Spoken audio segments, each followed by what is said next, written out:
You ever have one of those days where you're hungry, but you just don't know what to eat? It's kind of like those days where there's plenty of work, but you just don't know what to do. There's a cure for that. It's called a road trip. Never fails.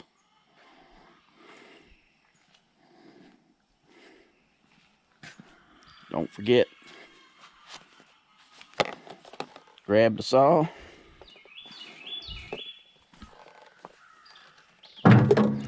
crank up the Kubota, and go get into some mischief.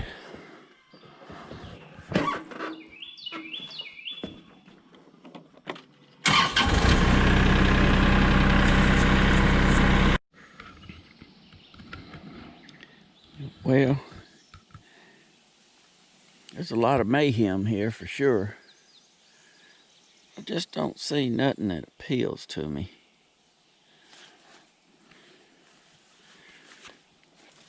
Maybe this. Maybe. That might do it now. Didn't even notice that first time around. I have to get my saw and see what I can do there. That has some potential. Hey, this is that big old oak that blew down that I put up the other day. Took me forever. It's a good example of what I was talking about, having to measure both ends. This thing actually got bigger up high. And that's often the case when you have, like right here, where these limbs take out. Heck, this thing, I just measured it a while ago. It's like 36 inches. It is 36 inches. And here was only 30. From here all the way down there, I mean, it was a straight 30 all the way down to here. It kind of wobbled a little bit, but it was still 30 inches.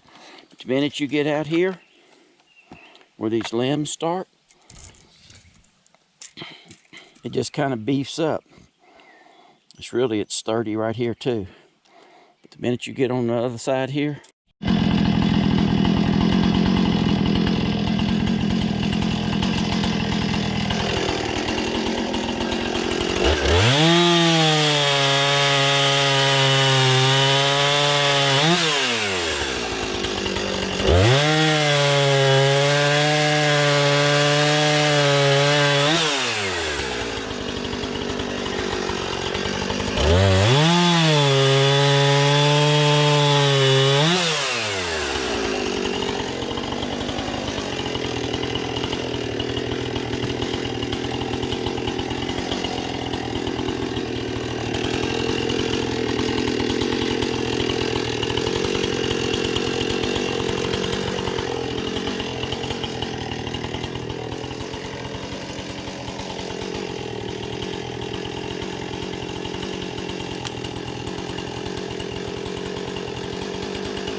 it's best if you, well,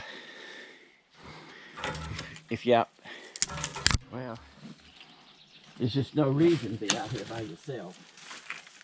But for some reason you are. It's best if you let somebody know exactly where you're going to be.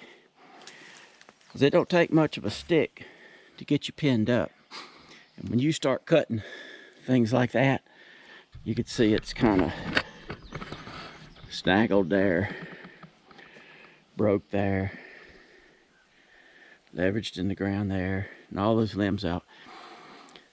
You really need to cut your way in, and don't forget about what's over your head.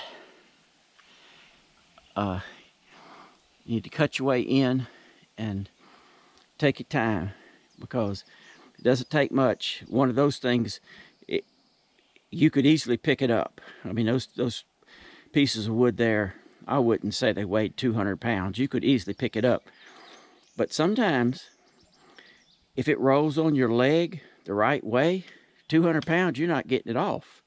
You know, if it's on your leg the right way, because you can only pick up 200 pounds when you got square use of everything that you have. Average person, anyway.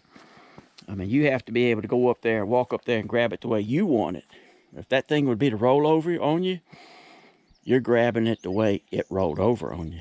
So it's best to have two people out here. A whole lot safer. First thing you need to do in a situation like this is to realize the mill really wasn't designed to do something like this. So you're going to have to be very careful to make sure it's latched down good in a way that that log is not going to twist or turn or jump around. And then, even though it's not a log, the same rule applies. If there's a knot or a bump out, it's going to be attracted to that darn bunk. You see there? Right there, that bump out. So, in this situation, I'd flip it over and cut that off first, because I really need this flat to begin with. You kind of want it flat, so it's easier to shape that way. So I'm going to flip it over and then go to extra lengths to latch it down tight. Once you get it flipped over right, then you've got to cut the ends just like on a normal log, so it'll clear the guide blocks. And you have to bind that thing down good. You see, I got it here and I got it over there, and I mean, I have it bit in. The next step is to cut this side that's on top. Okay, I always take a couple passes, because you just never know how it's going to play out down there on the end. And you can see that grain is every which way but right. So you really got to go slow. Don't force the blade. And I might end up having to come back again and cut that one more time. I'm not sure. Just have to see what the other side looks like. I'm going to flip it now. Okay, I got that side cut. Now, I always like to lift it up so I can bind it off really tough, because now I got to cut it in half. And it's easier for me to cut it in half when it's a little higher, because I can really grip into it a whole lot better with those log dogs. Okay, I sawed through it, and this is not something you're going to be wanting to do with a dull blade. And you have to have that thing tied down. There was actually one time I did it that once I got past this part right here, I actually drilled a hole and ran some lag screws in there. I guess just overly cautious, because that you're asking that blade to go through that grain in a manner that it is not really thinking that grain is going to be. So there's no telling what sort of force and twist and all sorts of things you have working against you. So bind that thing down good and go slow. Don't use a dull blade. All right, let me get them off here and stand it up. When I go to cut the legs, level them up, I go slower still.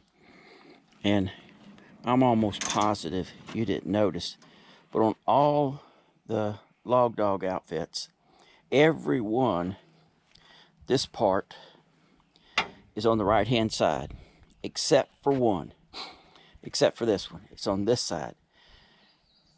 And that's why that is.